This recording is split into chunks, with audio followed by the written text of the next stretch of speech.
Hello students, welcome to SRDF YouTube channel. बहुत सारी नौकरियों के धमाके में अब SSC MTS की भी नौकरियों का धमाका आ चुका है। SSC MTS यानी कि मल्टीटास्किंग स्टाफ, इसने भी अपनी वैकेंसी निकाल दी है और ये साल आप लोगों के लिए बहुत अच्छी अपॉर्चुनिटी देता है कि आप अपने किसी न किसी कॉम्पिटिटिव एग्जाम में जरूर सक्सेस हासिल कर लेंगे। तो देखिए, आज जानते हैं हम SSC MTS 2024 की वैकेंसी के बारे में। किस तरह की ये वैकेंसी है, कितनी वैकेंसी आपको मिलेंगी और आपका इसमें क्या एज, क्या आपकी फीस रहेगी और कैसे आप इसमें सिलेबस को कवर करेंगे। चलिए चलते हैं SSC MTS 2024 वैकेंसी। देखिए, सबसे पहले अगर हम बात करें तो हमारे पास क्या है, एसएससी के थ्रू ये एग्जाम होते हैं और मल्टीटास्किंग स्टाफ होता है। इसकी टोटल वैकेंसी जो है वो 8326 है और इसकी जो रजिस्ट्रेशन डेट है वो 27 जून से 31 जुलाई तक रहेगी। यानी कि 27 जून से इसके जो है एप्लीकेशन फॉर्म स्टार्ट हो जाएंगे और 31 जुलाई तक आपको ये समय मिलेगा कि आप अपने एप्लीकेशन फॉर्म भर सके। 10th पास जो स्टूडेंट हैं वो इस एग्जाम को फिल कर सकते हैं। इसमें आपकी एज रहेगी 18 to 25, एक एवरेज एज है। बाकी age relaxation according to your caste और एनी अदर रिलैक्सेशन जो है आपको मिलता रहेगा। ठीक है, अच्छा 10th लेवल पर है तो बहुत सारे बच्चों के लिए बहुत अच्छी अपॉर्चुनिटी है और जो 18 से 25 साल की उम्र के बीच के बच्चे हैं तो उनके लिए बहुत अच्छी अपॉर्चुनिटी है। टेस्ट जो होगा वो आपका ऑनलाइन ही होगा। इंडियन सिटीजनशिप आपके पास होनी जरूरी है और इसमें 2 तरह के पेपर होंगे। चलिए आगे इसके बारे में भी हम डिटेल देखेंगे। तो सबसे पहले आते हैं कि फॉर्म कब स्टार्ट होंगे। 27 जून से आपके एप्लीकेशन फॉर्म रजिस्ट्रेशन स्टार्ट हो जाएंगे और 31 जुलाई को 11 PM तक आपकी जो है इसकी रजिस्ट्रेशन डेट रहेगी। लेकिन फिर भी हमारा सजेशन यही होगा कि आप अपना फॉर्म टाइम से फिल करें, क्योंकि लास्ट डेज में कई बार क्या होता है, हैंग होने की वजह से जो वेबसाइट हैंग हो जाती है उसकी वजह से फॉर्म में दिक्कत आती है। साथ ही इस बार मैं आपको एक और बात बताना चाहूंगी कि क्या है कि इस बार जो आप फोटो अपलोड करेंगे वो ऑनलाइन फोटो अपलोड होगा, तो उसमें काफी बच्चों से मिस्टेक हो रही है। जैसे हमारे पास भी ऐसे बहुत सारे बच्चे जिनका पिछली बार जब SSC GD का फॉर्म भरा था तो वो अच्छे से फोटो नहीं आ पाया, जिस वजह से वो उनका एप्लीकेशन फॉर्म रिजेक्ट हो गया। एडमिट कार्ड जब उन्होंने चेक किया तब उन्हें पता चला कि उनका एप्लीकेशन फॉर्म जो है रिजेक्ट हो गया है बिकॉज ऑफ फोटो। तो फोटो पे आप बहुत ध्यान से दे करना और आपका जो बैकग्राउंड है फोटो खिंचवाते वक्त वो लाइट कलर का रहना चाहिए और प्लेन होना चाहिए। ठीक है, कोई भी किसी भी तरह के स्पेक्स, गॉगल्स वगैरह आपको इस्तेमाल नहीं करने हैं। तो फोटो अपलोड करते वक्त आपको बहुत ध्यान रखना है। इसका जो लास्ट डेट है फीस के लिए, ऑनलाइन फीस सबमिट करने के लिए, वो 1 अगस्त रहेगी और जो इसका एग्जाम होने की जो एक्सपेक्टेड डेट है वो अपने अक्टूबर नवंबर में रहेगा। तो मे बी अक्टूबर का लास्ट या नवंबर के स्टार्टिंग में इसके एग्जाम स्टार्ट हो जाएंगे। चलिए अब आगे देखें तो हम बात करते हैं सिलेक्शन प्रोसेस क्या रहेगा। तो सिलेक्शन प्रोसेस में क्या है, आपके पास 2 तरह की वैकेंसी है यहाँ पर। एक आपके पास है मल्टीटास्किंग स्टाफ और एक है हवलदार की पोस्ट के लिए। मल्टीटास्किंग स्टाफ में जैसे माली है, चौकीदार है, इस या पियोन की जॉब है, इस तरह की जॉब रहेंगे। और सेकंड है हवलदार, उसके लिए आपको टेस्ट के साथ फिजिकल भी देना होगा।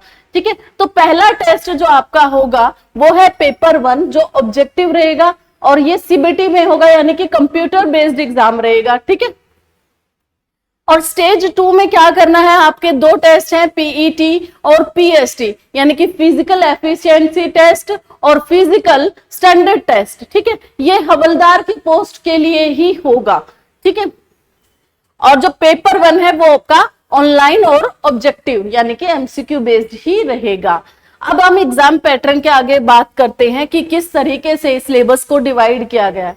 एक तो यहाँ पे नई चीज क्या है, आपके 2 सेशन में सिलेबस को डिवाइड कर दिया। पहले क्या होता था, एक ही सेशन में 4 सब्जेक्ट होते थे, इस बार इसे 2 सेशन में बांट दिया है। पहला सेशन है न्यूमेरिकल एंड मैथमेटिकल एबिलिटी, दूसरा इसी में इसका दूसरा पार्ट रहेगा reasoning ability and problem solving. दूसरे सेशन में आपकी जनरल अवेयरनेस और इंग्लिश लैंग्वेज रहेगी। देखिए यहाँ पे इन्होंने क्या किया है, जैसे ये जो फर्स्ट सेशन है ना, इसमें 20 क्वेश्चन मैथ्स के रहेंगे तो 20 क्वेश्चन रीजनिंग के रहेंगे, एक क्वेश्चन 3 नंबर का रहेगा। तो आपका टोटल मैथ हुआ 60 मार्क्स का और टोटल रीजनिंग भी हुआ 60 मार्क्स का। लेकिन ये सेशन 1 आपकी मेरिट लिस्ट में आपको काम नहीं देगा, यानी कि ये सिर्फ क्वालिफाइंग है। अब ये चीज जो है, ये क्वालिफाइंग होने की वजह से आपको सिर्फ पासिंग मार्क्स चाहिए, तो ये चीज उन स्टूडेंट्स के लिए बहुत अच्छी साबित होगी जिन्हें मैथ्स या रीजनिंग में प्रॉब्लम आती है। तो ऐसे जो भी स्टूडेंट्स हैं जिनको मैथ्स या रीजनिंग पढ़ते हुए प्रॉब्लम आती है, तो उनको क्या है, सिर्फ पासिंग मार्क्स यहाँ पे गेन करने हैं। और जो मैट्रिक होगी ना, जो मैट्रिक लिस्ट आएगी वो किस पर डिपेंड होगी, जीएस पर। तो अगर किसी भी स्टूडेंट का जीएस अच्छा है और वो मैथ में कमजोर है, तो ये वैकेंसी बस उसी के लिए बनी है।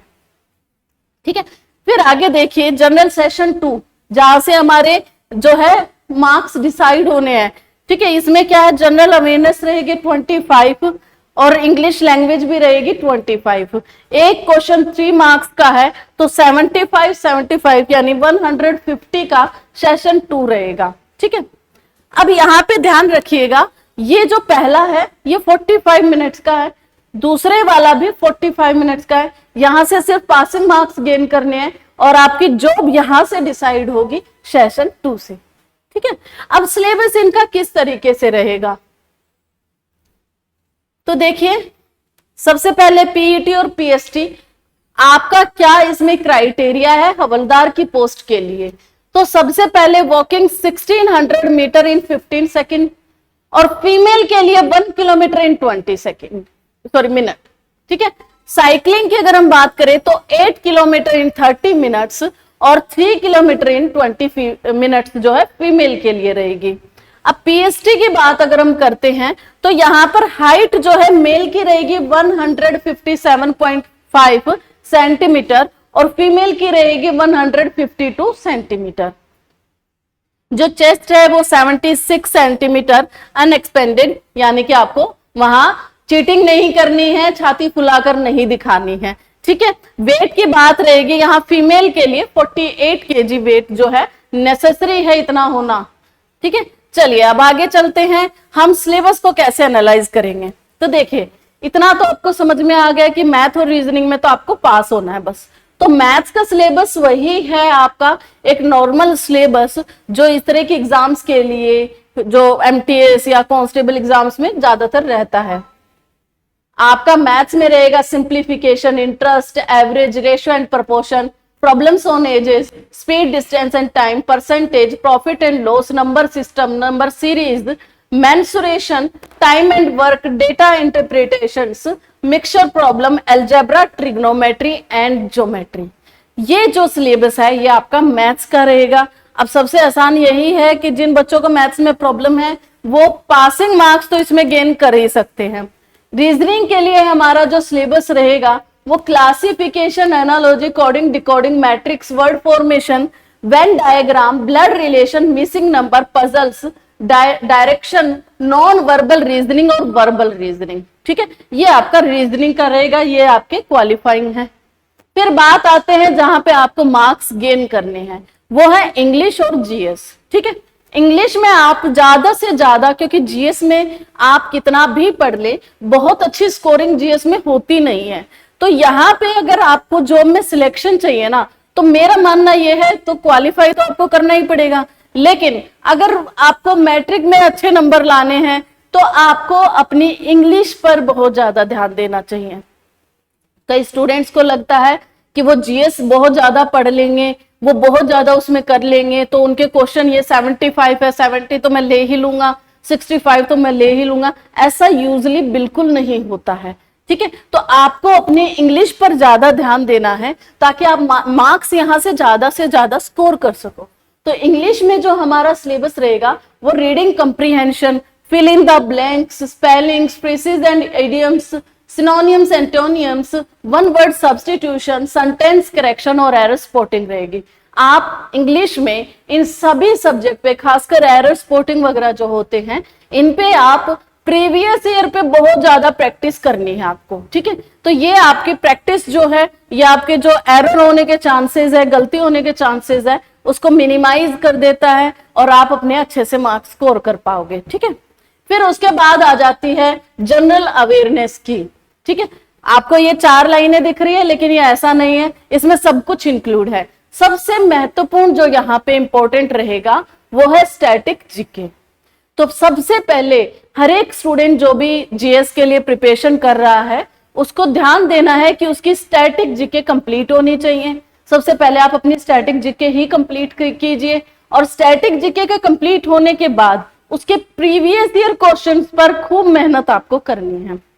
उसके बाद आ जाते हैं अवार्ड और honours, science, current affair, important dates and days and portfolios, ठीक है। ये सब आपको करने हैं। अब इसी में सब कुछ निहित है, ठीक है। आपको पूरा ये जो 5 लाइनों में एक पूरा सिलेबस बनाकर दे दिया है, जहां से कहीं से भी कुछ भी पूछा जा सकता है। तो मेन यही रहेगा, आप स्टैटिक जीके पर, अवार्ड्स और ऑनर्स या बुक्स और ऑथर्स, जो भी ऐसी चीजें होती है उन पर, और करंट अफेयर्स पर ज्यादा ध्यान रखें, बाकी सब चलता रहेगा, ठीक है। तो एमटीएस के बारे में ये सारी इंफॉर्मेशन थी कि आप कैसे अपने एग्जाम की तैयारी कर सकते हो, कैसे आगे बढ़ सकते हो। सबसे अच्छी बात मुझे यहाँ पे यही लगी, जो बच्चे मैथ से बहुत ज्यादा जलते हैं, जिनको मैथ्स पसंद नहीं है, उनको कुछ राहत मिल सकती है कि उन्हें कुछ कम पढ़ना पड़ेगा, लेकिन इंग्लिश में उन्हें फिर पूरा पढ़ना चाहिए, ठीक है। तो सिलेक्शन का यही आपका चांस है, आपको ये बिल्कुल ग्रैब कर लेना है। इस बार इतनी सारी वैकेंसीज में इतनी मेहनत करने के बाद आपको जॉब लेनी ही है, अपने पेरेंट्स को प्राउड फील कराना ही है। और एसआरडीएफ एकेडमी, जैसे कि हमने अभी सुना कि ये सिर्फ क्वालिफाइंग रहेंगे, तो ये जो बैच है एमटीएस के लिए हम जल्द ही लॉन्च करेंगे, जिसमें ये क्वालिफाइंग पेपर यानी कि सेशन 1 आपको फ्री में करवाया जाएगा। तो हमसे जुड़े रहिए, ताकि इसी तरह की वैकेंसीज के लिए आपको ज्यादा से ज्यादा पता चले, कैसे प्रिपरेशन करनी है ये पता चले। हमारी वीडियो को लाइक कीजिए, चैनल को सब्सक्राइब कीजिए।